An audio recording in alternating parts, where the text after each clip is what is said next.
2024, huh? I really do have to do a new one of those. We've moved so far from that intro that I did years ago, based on all my old artwork from the 90s mostly, which looking back on really makes me reflect on where I was back in the 90s with this whole experience and where it's evolved to now, which is it's gone from a much lower frequency to extremely high frequency. And before I bring everyone on, I wanted to read something I wrote this morning, which I shared with Yvonne's group and a few other people. And what I wrote was, Yvonne, this book I had to read because the author was live on my show. And of course, that was Simon Bound. And without going over the top, simply stating this book changed my life because it verified my entire life experience and solidified my awareness that the abductions, experiences, ghosts, UFOs, and all things called paranormal are all connected. If one has ever faced, if one has ever feared death or thought we were only our brain and our body, this book of experiences with near death will put all those fears to rest. This book is solid evidence. Even if you have never had such an experience, meaning a near-death experiences, as you read through, you will find that you have had the same experience in many cases, referring to the people in this book who had near-death experiences. The similarities are astounding. And I point out that especially in chapter 20, that one called The City of Light will just completely grabbed me last night and just changed my world in a second, because what I read in there was, I didn't know that person. It had been years before I had ever, there was internet or any of those things. And yet it was like we knew each other and we knew the same things. And she was talking about the same things. And it was just incredible. I just can't begin to, words can't express. Furthermore, the Telepathy Tapes podcast, now I've talked about this before, dovetails with all of this so well, and it does. In this series of podcasts, they prove with science that these non-speaking autistic kids have telepathy. It's absolutely verifiable. And moreover, they exist in a state of consciousness outside their bodies more than we do. These autistic non-speakers are not vegetables, as is viewed by the materialist scientists and the teachers, but rather geniuses. They exist in a state of being we've become when we leave our bodies. Bodies that limit our intelligence and our perception. In other words, they exist outside their physical form most of the time. This is exactly how the visitors function as consciousness. This isn't all about metal ships and aliens. This is all goes much further and deeper, and I think we've had it all wrong, or partly wrong. Science refuses to accept the truth or evidence. What else is new, huh? But I feel we need to know it regardless. This book and the scientific study of non-speakers and the telepathy point it out to anyone that takes the time to research, to read, and listen to this material. And then I wrote, please share, please listen. This is very important. I also wrote some other things to Whitley this morning that had to do with the fact that the visitors are non-speakers and they have really no way of communicating with us except through telepathic means. And we're all so grounded in our physical form that the only way that they could really reach us was to make spacecraft and alien bodies and deal with us on that level as they slowly brought us into a higher vibration, which is what's happening with me right now and Whitley and several other people I know. So without further ado, now that I've talked your ear off about that. And I'm here with my herd of bunnies. Yeah, that it just really affected me. I'm deeply moved and affected by all this and the experience I had last week where I actually made it to the hill where these kids speak. So let's bring everybody on, Mary. Well, okay, let me see. We have Hey, Judy, Judy. Yeah, I sent you that same letter, Joe, Judy. and Dennis, and anybody Hi. else? No, that's who's joining us. It's Dennis and Joe.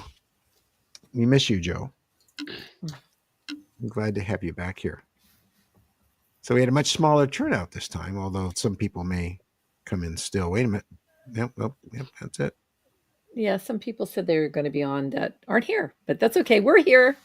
That's true. How y'all doing? Okay. Good. Just fine.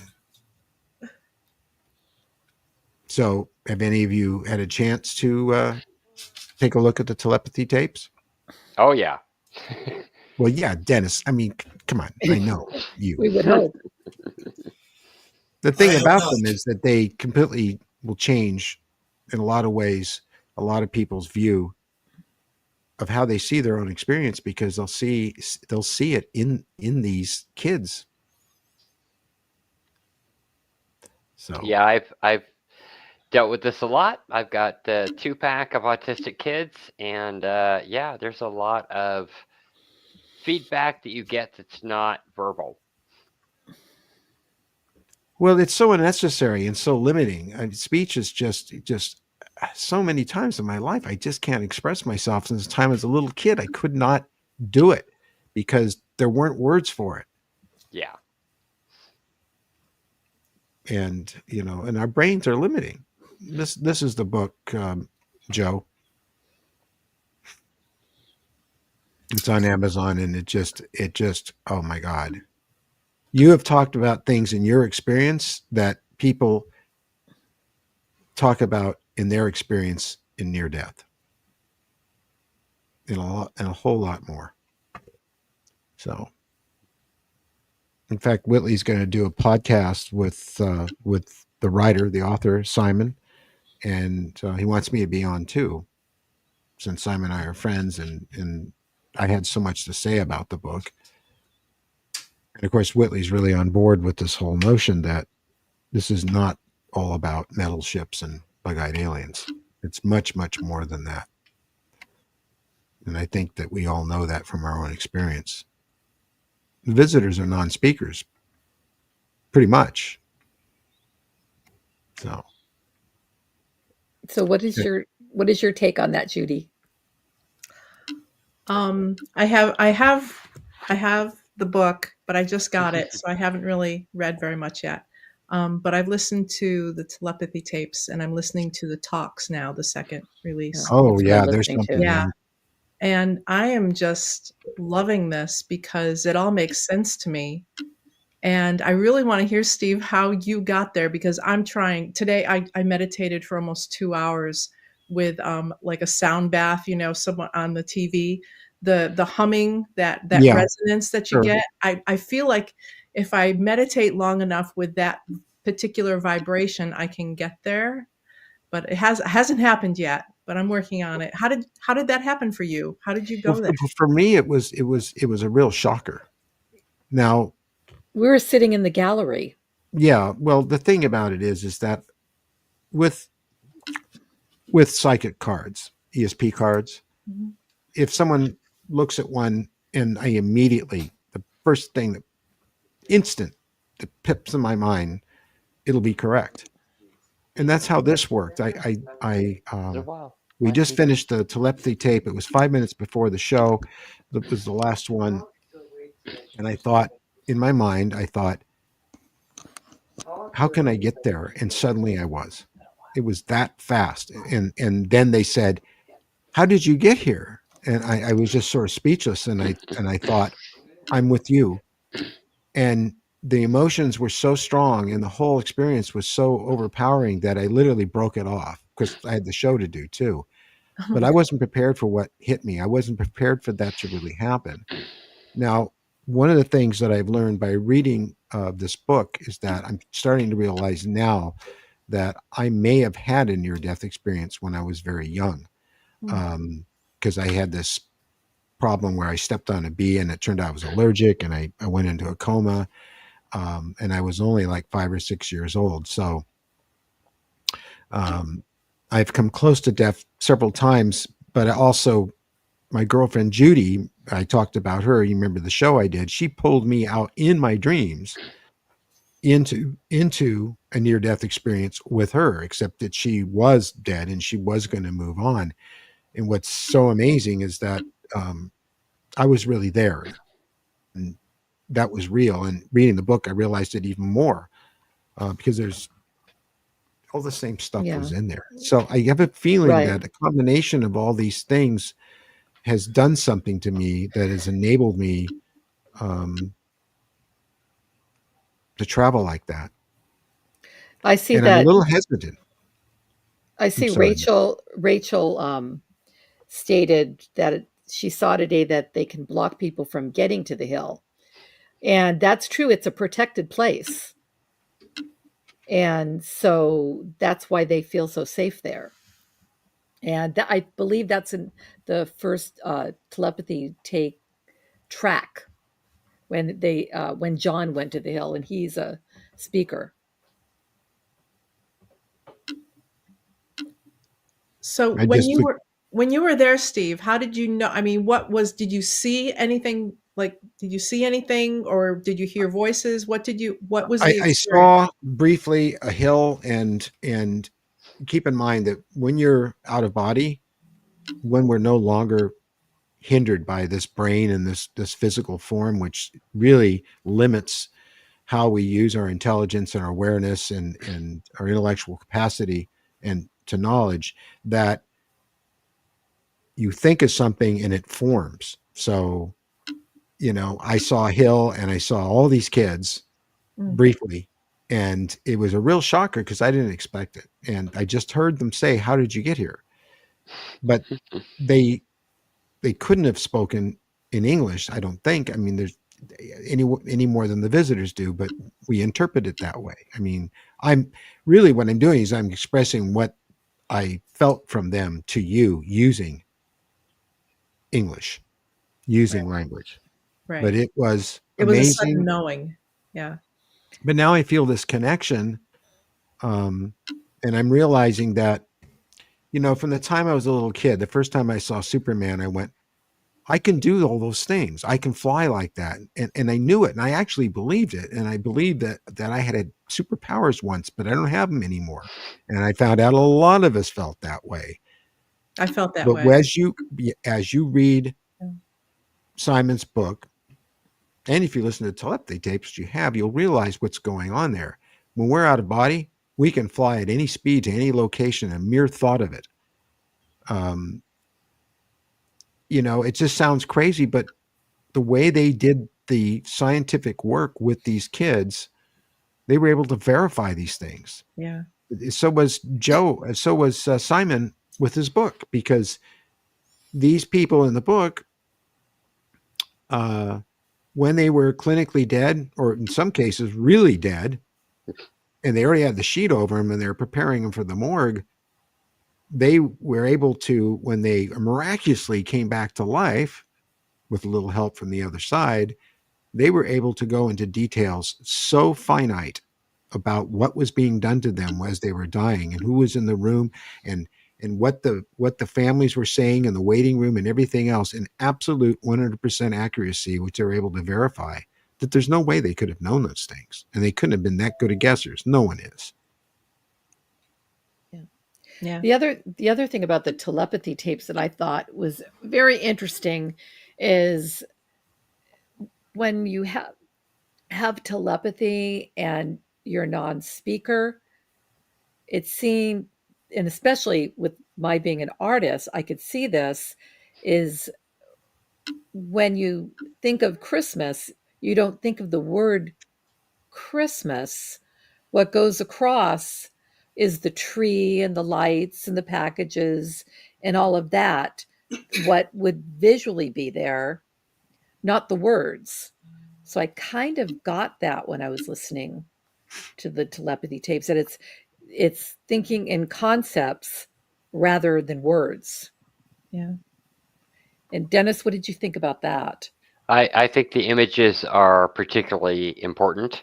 Um, I've had some NDEs myself, and yeah, there's there's places where you go, like I called it the hallway, where people have passed and you pass them. And then oftentimes they end up on something like the hill. So I completely agree. And it's very visual. Yeah, and after you read the book, Judy, especially when you get to chapter 20, which is near the end, that chapter blew my mind. I now understand what ghosts are. Mhm. I don't want to give it away because I want you all to enjoy the book and enjoy the journey that I went through. But it it just I had to put the book down after I finished it, and I was just my breath Well, was I taken away. yeah, I told him there was no spoilers, so I can't. I have to. I'm reading it next, so we can't discuss. We can't actually discuss it until I read it. Yeah, Okay, that's next month. We'll both read it. We'll talk about Oh, it. oh, okay. it's a fast read because you just can't wait to get to the next one. And Um, in the chat section, has anybody read the book all the way through? Lisa hasn't finished it yet. finished with what, Lisa? The The the The book. book Near or the tapes? I had a Well, shared death experience. Did I tell you about that? a what death experience? They call it a shared death experience. I Well, had a that's what I Oh, had with Judy. Yeah, I had a girlfriend. Ironically, I had Judy. a girlfriend who went tapes. in. Okay. She had melanoma and she had brain tumors, and she went in Oh, I see for this. surgery, and she never came out. And the night that they disconnected her from the machines, I was in the room with her, floating above the bed with her next to me, and there was a golden light in the room, and there were people in the room, and there was a lot of murmuring and talking and crying and laughing, um, Wow. and I was saying to her, "You can't go." Our children were in daycare together. I said, "You can't go. Bobby needs you." And she just said, "Everything is love. Everything is love." And I had that feeling of, pure love, that unconditional love. And it just ended. And then we went to the funeral a couple days later, and the minister got up in the pulpit. I recognized him from my dream, and he started describing the experience that I had had. And that's when I realized that it was real, that I'd really been there. We're being asked about the book. Yeah, can you put it back up again for a second, Steve? Yeah, I can. When just because of what you just told me you experienced and said, when you read this book, you're going to lose it. I've And lost it it's many interesting. times. There's things in there said all the time, like there was this blue light, The blue light. there Yeah. was this white light, and it was so bright that it would hurt my normal eyes, but it didn't hurt my eyes.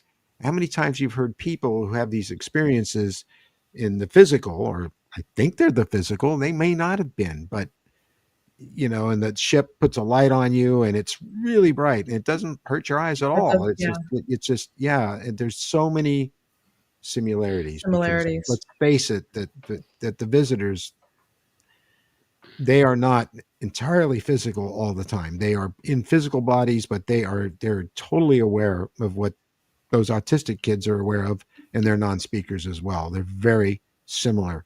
And Yeah. we're all the same once we're out of our bodies anyway. There's so many different lights when we're in our healing circle. Sometimes there's when you're sending light out, it's blue. Sometimes it's so incredibly bright white. And I remember one time there was 5 ladies in it and the light was pink, which Oh. I thought was very unique. I had never seen that before. Mm. And so it's again, it's all connected healing and consciousness Okay. and that, Intention. Yeah. yeah, and back to, 80% of all illnesses are in the mind. Psychosomatic. Mary, Yes. here's Stephen. And Stephen is our next episode next Saturday. And he sent his whole experience to us on his iPhone. He sat in his car at night or around dusk and just taped himself and just Mhm. told a story. And it was amazing. Then he sent me another part to it. also amazing. And I've built a whole show around it and reenacted the things that happened to him. But one of the things that caught my attention in his testimony was that he had had a near death experience. Now, Joe, that was bef- before you had the experience with the huge triangle, correct? Stephen? Are you talking to me? No, I'm talking in He's talking chat. about Stephen, our off the next. Oh, all rails. He said love. Uh, Love. yeah, what I want to know, Stephen, is did you have this near death experience before or after your encounter with the large triangle that we're all going to see next Saturday in the premiere? I It took don't. it I took don't understand 7 the times before I could answer. tell it. Yeah, We're patient. yeah. No, the near death came afterwards. Okay. Okay, and that's what really opened you up. But I think you can see, and I would recommend you read that book as well. But I think you can see that there's the relationship between the two experiences. They're not so different at all. At least not in my experience with my brush with near death. So.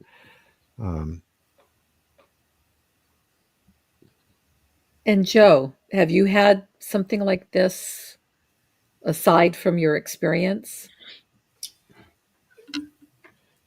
no, I don't know that I would recognize a near-death experience. Um, the only thing that I can comment that uh, might be close to what you're talking about is in one of my encounters, I came out of my body. Uh, now I don't know exactly where I was, and I don't know how long I was away. Um, but that's the only thing that um, I can kind of classify as not being. Oh boy, I wasn't in my body, so I don't know what happened to my body. I don't know if it just momentarily was not alive.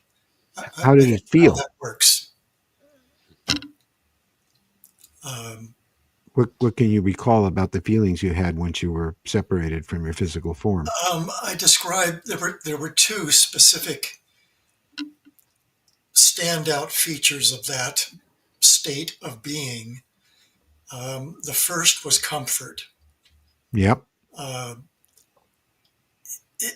and in my book, I also mentioned temperature. Temperature was the first thing that I recognized as being perfect. But then Mm-hmm. um, I also perceived absolute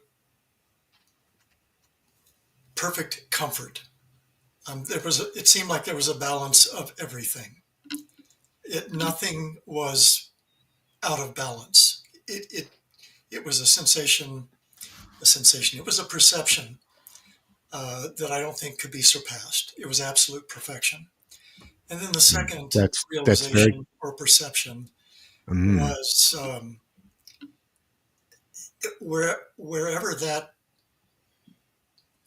wherever I was, um, it had no end. I could tell that it was forever. I know that's a weird thing to say, but no, not at all. I could tell that not only was I as comfortable and balanced as is possible, but that whatever that state was, it was endless. I just describe it as feeling um, infinite and perfect. Um, I Pretty know accurate, that huh, Dennis? I don't Yep. know if that describes an NDE, but It that's does. the only thing that I can, that I have experienced that might be considered close to that. It does. And, we really have to pay attention to our dreams, because when we're in the delta state, we are the most free. Our consciousness is the most free from our physical form in our brain as it can ever be, as long as our bodies live. Which means that we can leave our bodies and we can experience things that we will remember the next day and say, God, that was a funny dream. And by doing so, we're missing out on information, knowledge, and experience by just passing it off as not being significant or important. And I think that's a mistake, and it's something that I've always paid attention to. My dreams, they always are extremely vivid, and they always seem like I'm in different places, except sometimes they don't. Sometimes they make no sense, and they're just idle, and I don't remember them for very long. But a lot of my dreams I remember forever, because they're not dreams. They're actual experiences. So, I mean, I talked about this the other day. My late wife died from cancer in 2013. She was pretty much a skeptic about all this. But after she passed away, I was having dreams where I was with her and her daughter, who's very much alive. She hasn't passed on at all. And we're in a different house, but the house was decorated and it felt the same. It was obvious that Jilly, that was her house, and she did the things she always did with it. And I'm sitting in the kitchen, and she's washing dishes, and Beth's sitting across from me at the breakfast table, and I'm looking around. This is the first time it happened, and I said to Beth, I said, "This is all wrong. Can't be right. Your mother died," and she got all mad at me. She didn't die. She's right there. What are you talking about? And it got really nasty, and then it happened again and again, and as that happened, I started to just go with it, because I realized that I was probably on a different earth or a different reality where she hadn't died. Because when we're out of our bodies, we can be at all places anytime we want, instantaneously and at the same time, which sounds crazy, but that's how it really is. So, this went on for a while, and then it kind of faded, but every once in a while I get to see her again. So we really have to pay attention to our dreams. It's really important.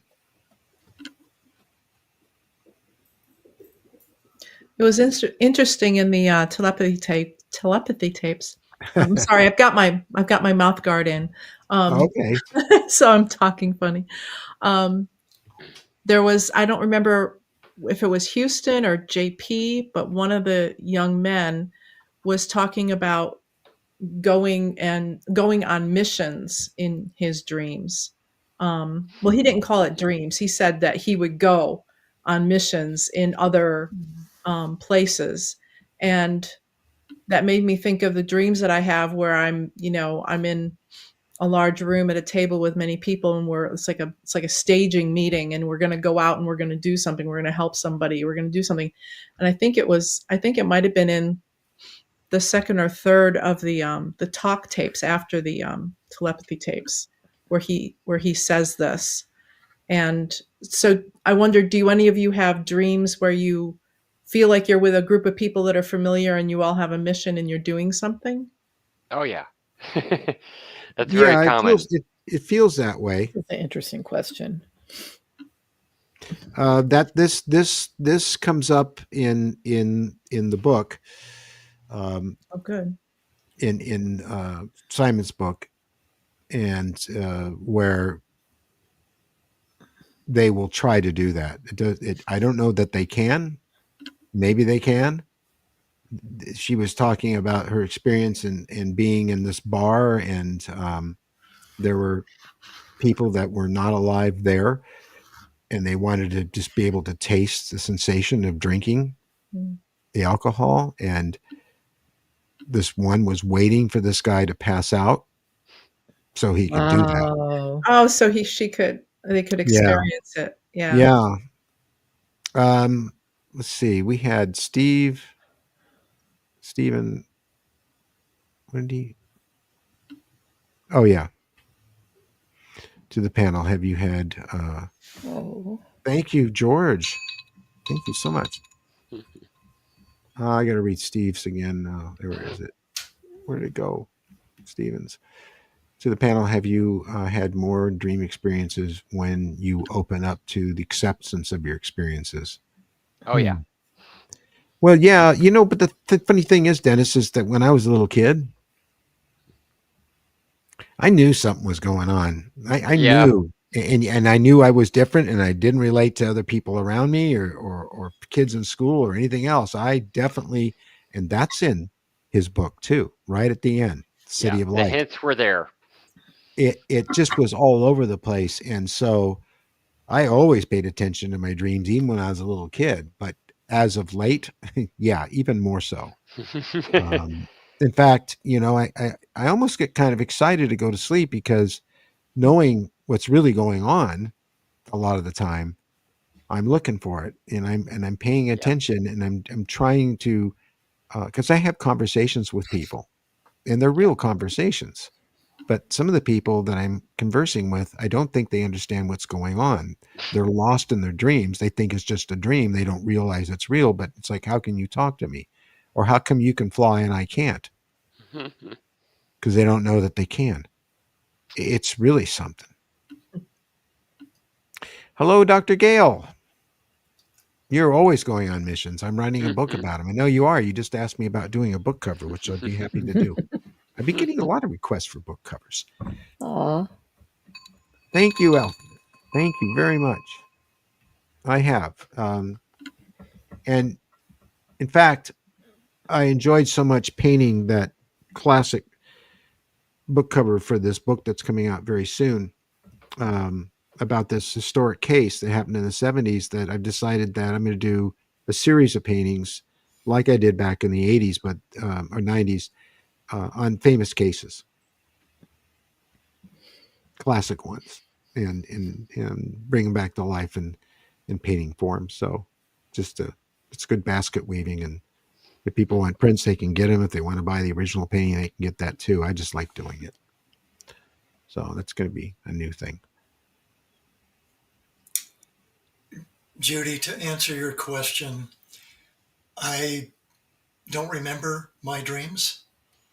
Um, I, I I can't comment really if I ever had a dream with a group of people where I felt like we were all on a mission. I don't know. Joe, do you ever write? Do you remember your dreams just for momentarily when you wake up and then forget them right away?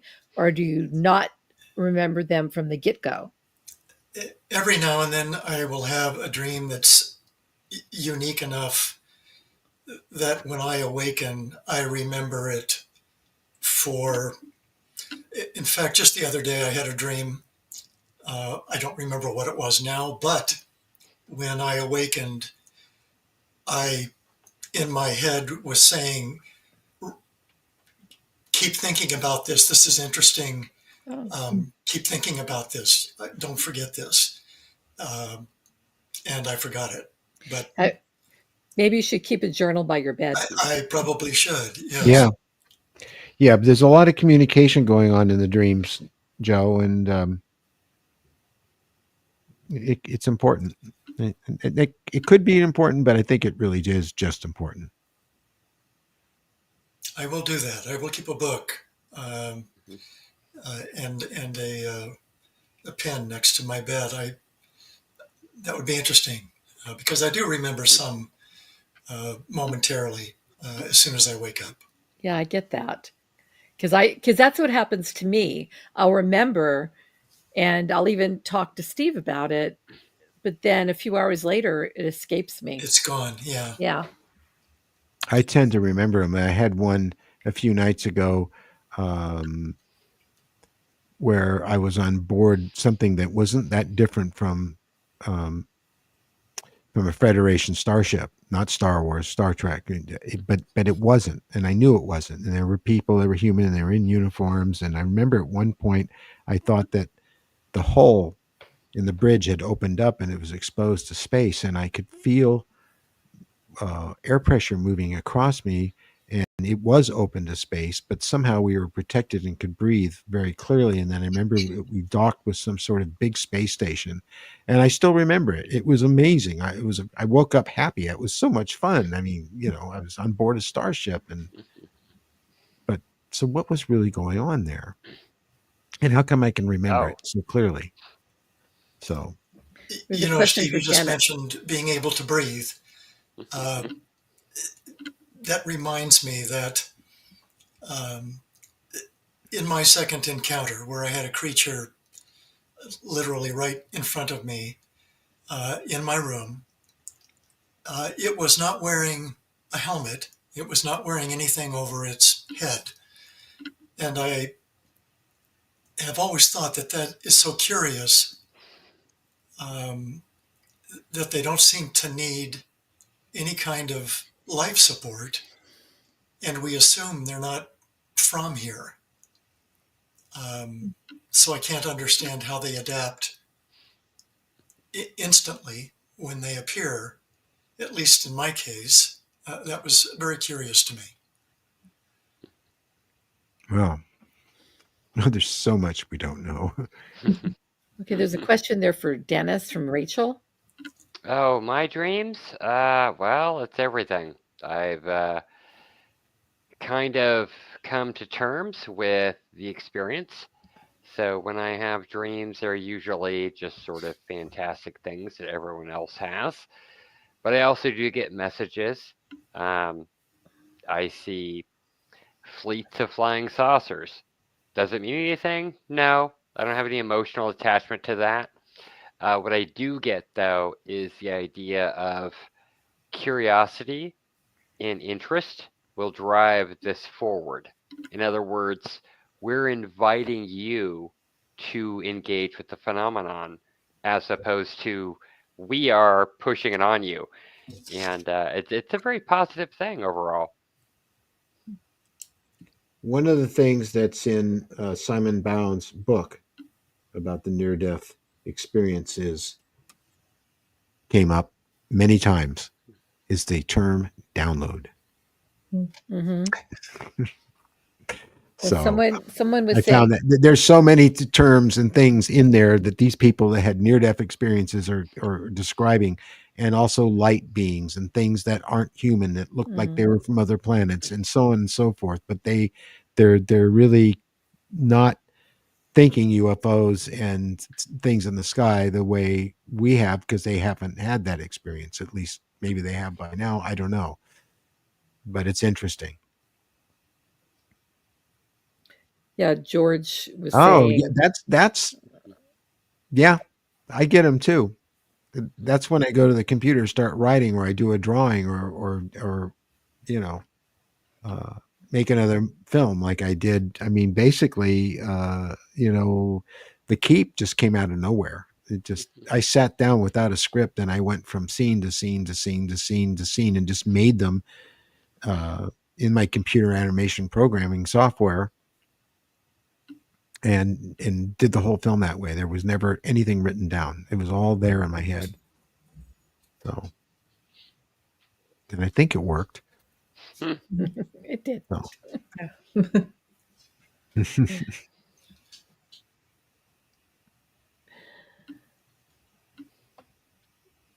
Okay. Yeah, well, yeah. There's something I find about running water is the right frequency to receive information. I think you're right. What sign are you? Just out of curiosity, George. Rachel says interesting. I know you're not a water person. Well, I am. I'm Pisces. How can I not be? You're a Taurus. Oh, it's a Yes, you are Taurus. not a water person. Interesting. No. But water is an amazing, amazing, amazing thing. And of course, I'm sure you're all familiar with ley lines, correct? I know you are, Dennis. Oh yeah. Oh yeah, and how they crisscross all through the earth, and a lot of them, ley lines converge at central points, and on top of those, interestingly, are stone circles such as Stonehenge and the Rollright Stones and many others, Mhm. monuments like that of the past. And it's said that that water and that's movement underground creates an environment that messes with time and space. I'll just put it that way. It's a simple way to explain it, right, Dennis? Oh yeah. And for all we know, those stone circles were used as portals because they were located on the top of the ley lines, because water was always sacred and always powerful and always a spiritual force in all the indigenous peoples. So they knew something. They knew a lot of things we don't know, but we're finding out. A lot of us are finding out and going back to such things. So I still remember the feeling that I had when I was a child, knowing that I could fly, knowing that I could swim underwater and breathe. I can almost feel that again when I think about it, when I try to remember what it was like when I was 7 having dreams like that. I really want to try to get back to that and see if I can work with it. I think as we get older, we're starting to connect with who we were or who we are. When we first are born, it almost seems as though, I mean, I could remember what, in my early childhood, I had vivid memories and dreams about World War II. And then as time went on and I grew up, that was replaced with an extreme attachment to the era and a powerful interest in it. You know, I mean, Spielberg has that, and a lot of people just have this connection with it, and I believe it's because that was my prior life. But then as time goes by, like I said, it becomes an interest, and those dreams stop, thankfully, because they were pretty terrifying. I do remember them though, but now it's all coming back to me again Mm. as we cycled up, and now we're slowly cycling down, which is not a bad thing because I know clearly that once our physical form stops working well for us, we just go get a new car, or we don't get one. We do have a choice. So we have a question. Yep.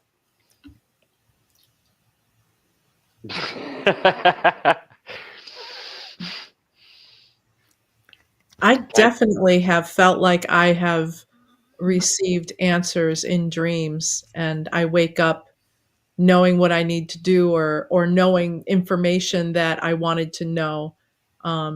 Yeah, all the time, actually, a lot. Yeah, Yeah. I'd have to like completely like agree. Totally. Yeah. I often wake up from a dream thinking like, okay, well here's the mission for today. Yeah. Yeah, especially when I need like emotional support, comfort. I had a dream about my dad just 2 nights ago, and we were just standing in my kitchen. We're preparing to move from this home that we raised our kids in, and we're moving this summer. And he just gave me a hug. We're standing in the kitchen. He just gave me a hug, and it was like I was with him. It was You know what just you're going to do so tonight? real. You But you know what you're going to do tonight? You're going to sit down and start that book because you're just blowing my mind. We are, all of us, have someone near us all the time. We Well, do. my And mom, my mom, when she passed, I never, I never felt her passing because she's still here with me, and she's the only one. I cried crate when my father passed. I cried crazy. Other people, I was very upset. But with my mom, it's like she's still here. that's because you're both connected. You have Yeah. a Yep. connection. And when you read Simon's book, especially when you we get to gotta read the book. No especially when kidding. you get to the chapter 20, it makes it really clear that Read the book. you can know people in your life. You can be near people, they can see you, they're aware of you and stuff, but you don't have a connection with them. But someone like your mother, you know, you have this connection with, and they can know intuitively when you're in trouble. You know, they will know that you're in trouble, and they will stop what they're doing. They'll go out of their way to get to you, and other people won't even notice. And it's because of the connection. My Yeah, grandmother my had a dad was had a that person. bell. What's that? She Was what? that Dennis? My grandmother had a bell that she would ring when it was time for dinner for the whole family, and Ah, I would help her make the dinner and all that. And when she passed, I heard the bell, and she's always Oh, been near me. oh. Was it a yeah. porcelain bell or a metal bell? It was a metal bell. Okay. I'm into details. I'm sorry. No, it's fine. I'm a detail Oh, freak. wow. No, I do think family is with us and kind of looking over us. And I think there was another person in the tapes that said this. And I remember one time I had surgery and I was having too much they gave me too much morphine, and I remember waking up and then just exhaling and then startling awake like I was being overdosed. And I woke up and there were all these people dressed in black around my hospital bed, Oh, and wow. they were just there and murmuring. And yeah, finally I woke up enough and told somebody that I was having this experience, but they were all there. I really think everybody does have family around them all the time. Yes, Yeah. we know. It's okay. I can see that, George. Yeah, that happens too. Oh And my wow. mom and I were not that close at all, but after she died, just shortly after, I'm walking the dog, and I felt this warmth on my back as I'm walking Rosie, and felt and saw this golden light on the ground, and I looked around to see where it was coming from, and I couldn't figure it out, and that's when I heard her give me her love, and she told me she loved me, and that she had not been a good mother and all these things, and she hoped that I would forgive her, and I absolutely did. And so I get the feeling that she's around too. And she did know about this stuff. She absolutely did. So, and the UFOs and all the rest of it. It's definitely all connected. It's all Yeah. connected. I'm just watching the comments. Because we would have everyone in here if we could. It'd be crazy though. but Too but many you are in people. here. You're commenting and you're expressing your love and sharing your experience, and that's really important. Oh, 'Cause I we're always all, look at the comments. yeah. Well, it's it's important. Yeah, It's all important. Everyone we're a in every family. experience. So Definitely. anyway, I can't wait to share Steven's story, because here's a guy that's is having an argument with his girl, and decides to go out on the porch, have a beer, and just chill, and then suddenly, out of the blackness of the sky and a few stars, this light appears, and it keeps Okay. moving. Okay, no spoilers. Yeah, no. Well, you saw it. You see it in the trailer, but it just, Yeah. and Joe will relate to uh, Steven's case too. And the thing is that originally you had to come here, you had to sit in front of our cameras. We wanted to use professional cameras and shoot stuff. And Mary and I both started thinking, hey, wait a minute, we're doing this not for money or fame or any of those things. We're doing this so that people can share their stories. That's what's so important. The way Whitley and Ann Strieber allowed them to do so in the communion letters. And there's so many of them out there. And so if you can't get here, or if you're in another part of the world, or and all you can do is send in a cell phone video, Well, we look don't at what care. We don't look at care what what the quality is. We can hear you tell the story, that's what's important. I'll do the rest. We'll do the rest. Dennis is almost finished with his. Yep. You said tomorrow? Yeah, it's be this weekend for the Jerry stories. My wife has been helping. because I'm like, I need somebody to run a camera and like do some research because I actually like have information from my past that I can find. So Mhm. yeah, we're getting it together. That's great. So that's going to be after Steve's. Hmm. Yeah. It will be Dennis's. Yep. Yeah. I was quite taken by Stephen's case. I mean, when we first met Stephen, we just called him and he told us about what happened to him. And it was just, it was classic. I mean, you could just tell, you could hear the sound in his voice that he had really experienced something that changed his life. And we knew it. And so we're very fortunate to have him. And we'd like to have you on the live stream, Stephen, after as a follow up to your Come, episode. So come you can go into more detail, um, if that's okay with you. So, well, yeah, George, we don't like to do all the. I mean, I do flashy stuff because I got a Hollywood background and I know how to work a camera and do visual effects and stuff. But I try to keep it low key as possible and just stick to the facts and stick to what really happened. I've been seeing trailers for new documentaries that are coming out, and these people have lots of money behind them, and lots of people we all know and love in them. And I watch the trailers, and I just say, you don't have to overhype the stuff. It's so obvious that the producers don't really care about the subject; they only care about the money that may make them, and so they overdo it, and it just turns me off. I don't want to watch them, but there are Another people. Go another ahead, thing I Karen. want I want to say about breaking the silence is we're not just a YouTube channel. We have Zoom meetings, when private Zoom meetings where that we don't share with everybody else. We have meditations, we have a forum, and if all of a sudden the government came in and just took us off of YouTube, there's ways that you could still get in touch with us because we consider us a movement, not just a show on YouTube.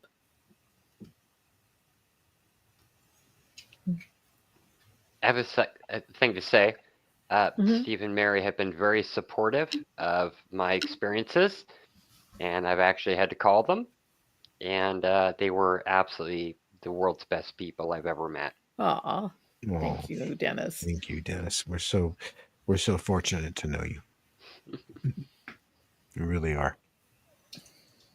And your wife, who we haven't met yet. She'll be here. I heard her. She talked to us on the phone. Yeah. Yeah. No, she was very excited to get involved and try to tell the story as being a non-experiencer, but as being kind of a witness to the weirdness that Mhm. happens around an experiencer. Like she's had times where she's like, "What? Where'd he go?" You Oh, I know? was just going to ask you that question. So must have reached you telepathically because I was going to ask you. So as she got up in the night and found you not there. Yep. Yep. Okay. There you I go. know that feeling. Hmm.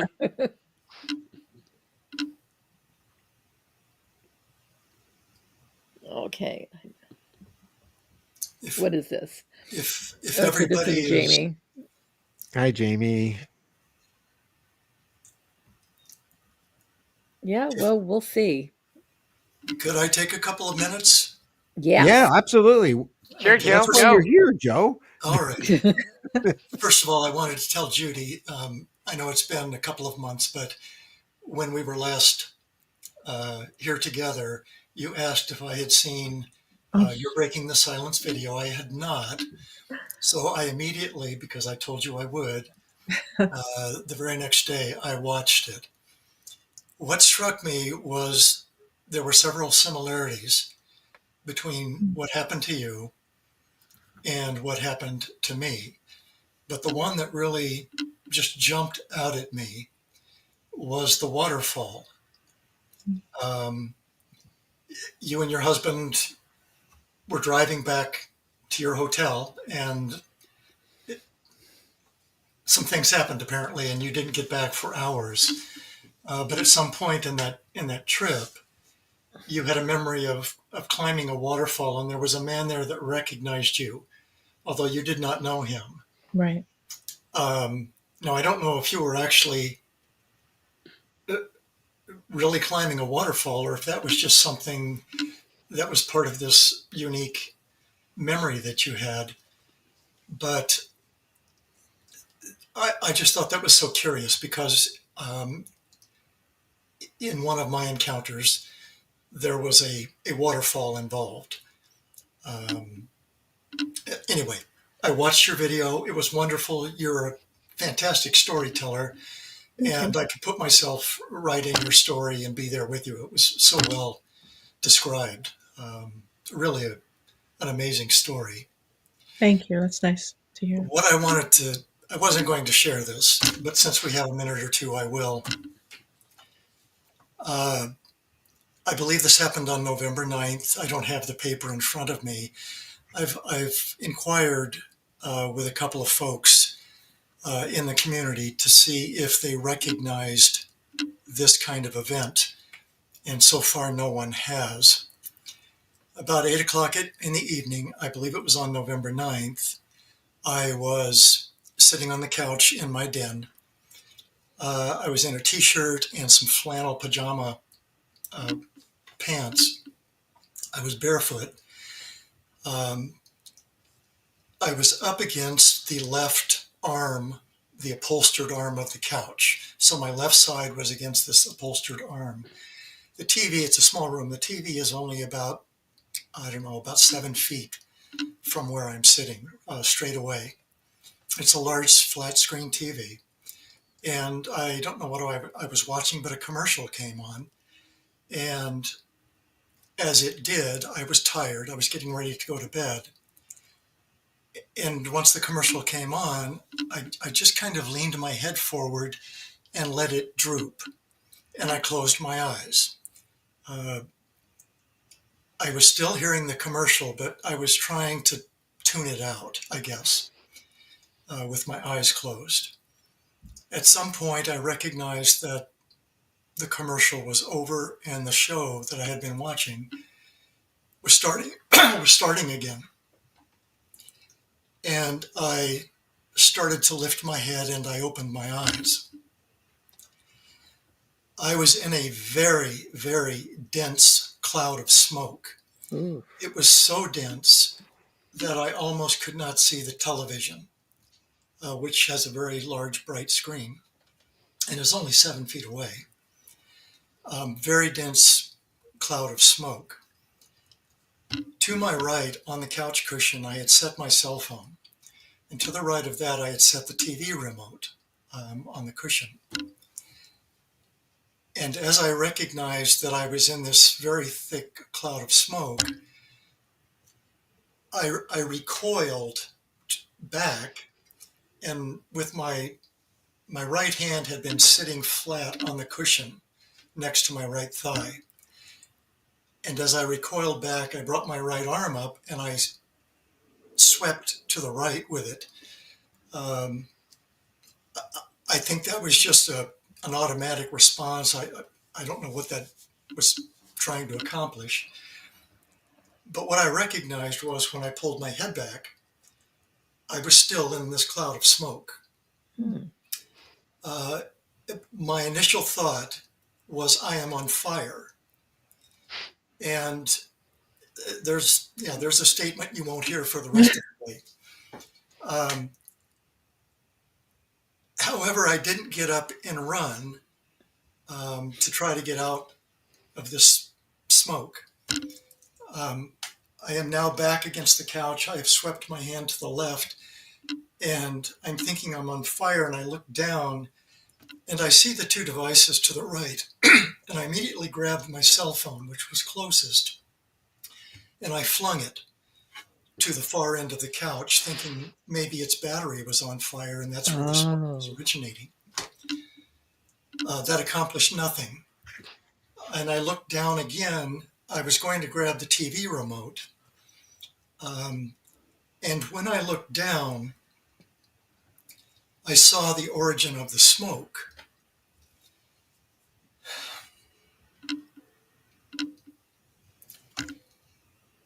There were two cylinders um, about 5 inches apart. They were across my legs, running from right to left. They were about the diameter of the cardboard inside of a paper towel roll. Wow. They ran horizontally across my legs, but they were not touching my legs. They were just above my thighs. They were about midway between my knees and my hips. And again, one was closer, one was about 5 inches further away, like a set of railroad tracks, but without the railroad ties underneath. Just these two cylinders.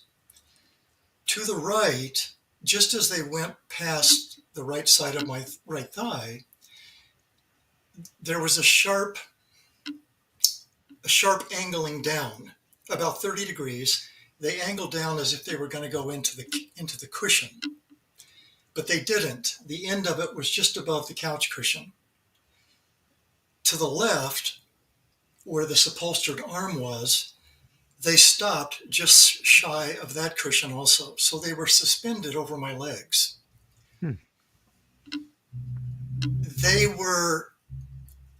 They had roiling, it looked like clouds inside of them.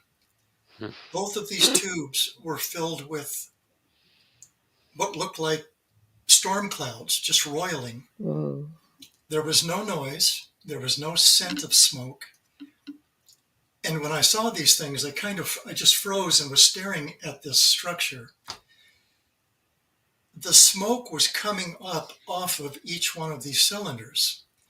And it was a flat column of smoke. It was just weird. It was like two flat columns until it got to about my shoulders, and then it seemed to go horizontally, and it was just enveloping my head. Now, you're asking, well, how would you know that? Because if you're in a cloud of smoke, it just looks dark. And it was. The smoke was kind of a grayish brown color, as were the clouds in these tubes. And as I'm sitting there looking at this, it all just starts to fade, all at the same speed. And as it started to fade, I then could see the top of the column of smoke was just above my head. The width of it was a little wider than my shoulders. And indeed, from these tubes up to about my shoulder levels, it was flat, and then it spread out. And it all just faded over a period of about 15 seconds.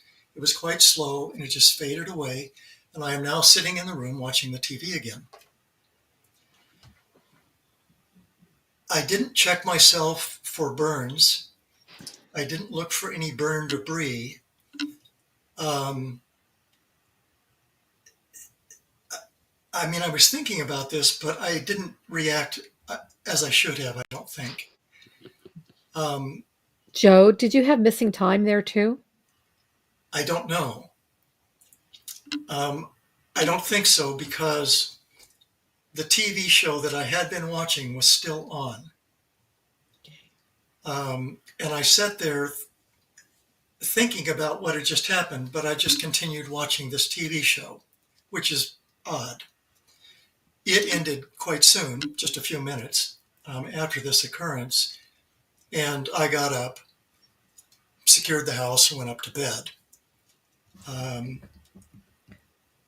I have never had anything remotely similar to that happen, and this is the first time that I have had something occur in my house downstairs. That's the first time that something has occurred downstairs. Now, me, Mike asked if there was any smell. There was no scent at all. There was no ash. I checked my phone, it worked fine. I checked the TV remote, it worked fine.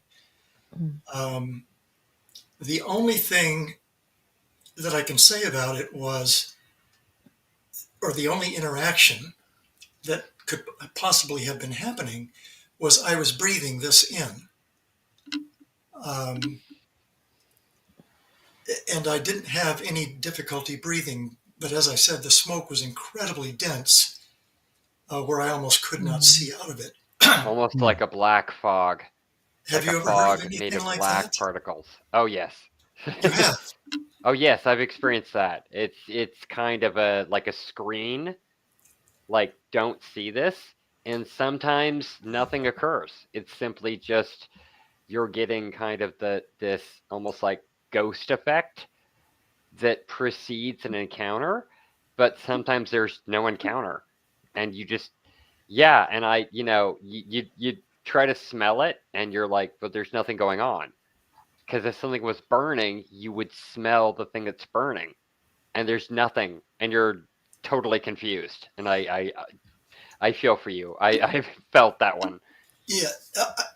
As this was happening, I wasn't making a conscious effort to try to identify what was happening. I knew that something was on fire. I thought it was me. Yeah, Once I saw these two horizontal pipes over my legs, I understood it's not me, it's these things. And I think I didn't move and just run out of the smoke because I feared touching these things. oh yeah, I didn't want to come up against these two pipes. yeah. If you Um, don't know what it is, leave it alone. yeah, so I just sat there and um, after I recoiled,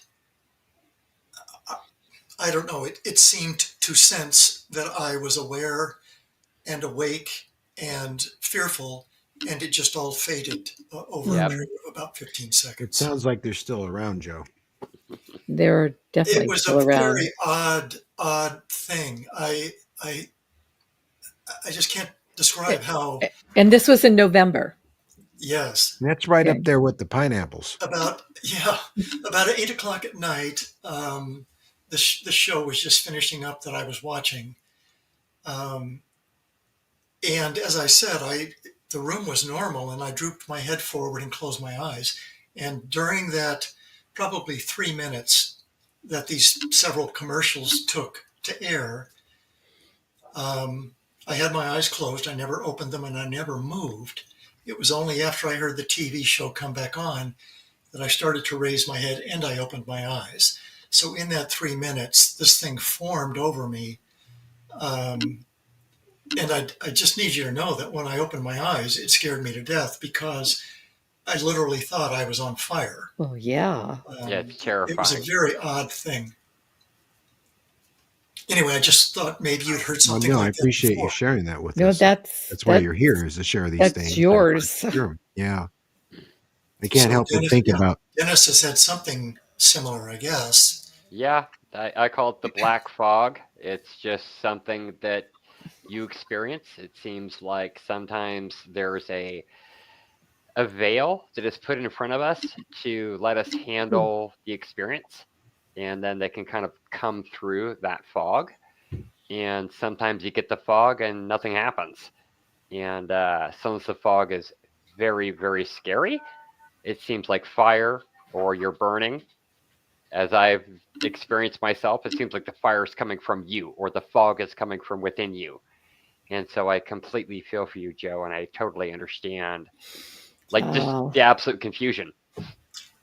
Yeah, and I was alone in the house at the time. There was nobody else in the house with me. But my behavior afterward, I thought was the next day. I thought about that, and I wrote it all down. But I thought that was so weird. I would just get up and go to bed. no, it's not. No, it's not. No, that always happens. I mean, I've done that more than once. yeah, when I was missing from the house, when she got up to go to the bathroom in the night and I was missing, she just didn't think much of it. I mean, she looked all through the house for me and I wasn't there. And then she said, "Well, just go back to bed. He'll be there in the morning." And It's that's what she always did. it's always a voice telling me to do that. It's not a voice, but it's just something. Just like when I saw daylight at 2 o'clock in the morning, I looked out the window and it was daylight, and something just says, "Just go to bed." It's because what are you going to do, Joe? Yeah, I yeah, mean, you yeah. know, these things happen, and then you don't know what to do with them, and so you rather just go back to bed. Go to sleep. These are not the droids you're looking for. Yeah, No. I, yeah, Mary, I'm seeing you shake your head as well as Dennis and Judy, all in agreement, as was I, just unconsciously.